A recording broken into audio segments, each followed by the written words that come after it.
Okay, another collection of things that one could invest in beside real estate are collectibles, precious metals, and gems.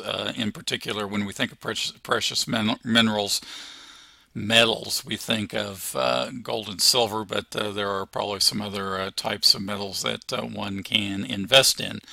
And so collectibles are all of these things, these artifacts that have value because of beauty, age, scarcity. There is quite a bit of trade in collectibles. Generally, these are taken into investment portfolios by people, and without consideration of necessarily making a profit on a resale. And so profiting on collectibles is not so easy, because if you paid, oh, I don't know, $1 million for a painting, you have to find somebody that is equally invested in that painting to pay you more than $1 million.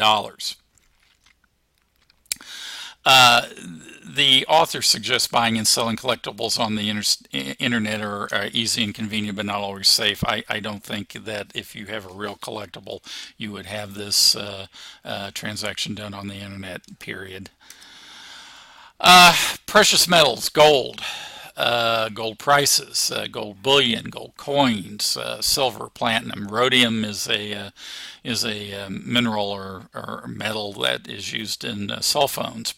Precious stones, diamonds, gems, those types of things are all traded. There's not always a formal market in which some of these items are traded, particularly stones and gems, but again, it's formal enough.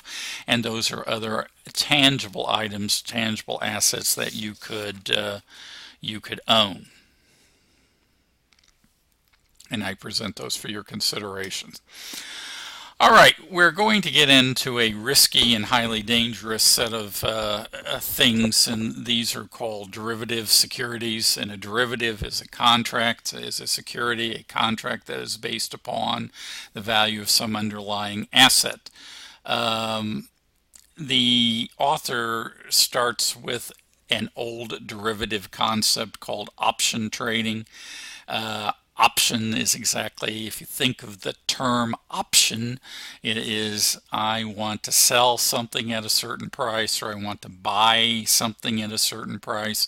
I create a contract, an option contract, if you will, and I try to enter into that contract with another individual that is wanting my product, or I'm wanting the product from him, whichever the case may be. And so you have calls and puts and calls and all of these things, and some people make a very good living at option trading, and most do not. If you're going to ever consider option trading, I would research this thoroughly and make sure that you have a good handle on what you're doing, because great amounts of money can be lost. After options, we have an issue of futures trading, and I want to point out that futures trading is not so uncommon. High school systems, K through 12 school corporations, for instance, may enter into a futures contract for milk. Cafeterias buy milk. School budgets are limited. School budgets need to have a milk budget, and sometimes schools will enter into future contracts in order to try to get milk at a certain price. If you look at the next clip, I invite you to show you how futures contracts work.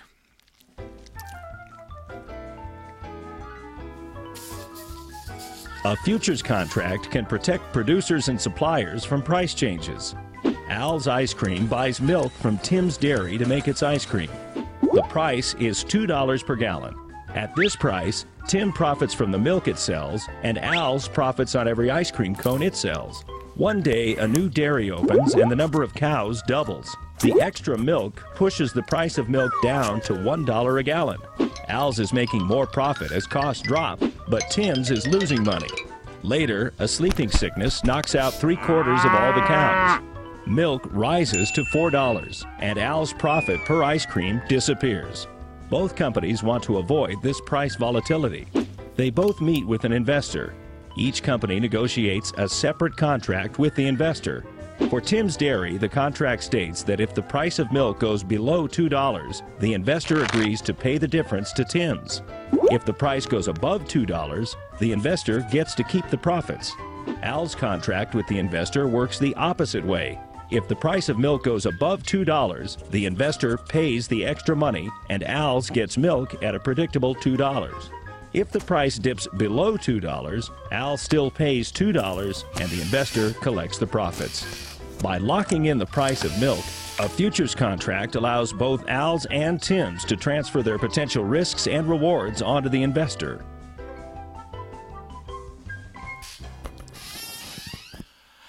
So in some ways you want to think of futures contracts also to be dangerous, but they're kind of an insurance-like thing that help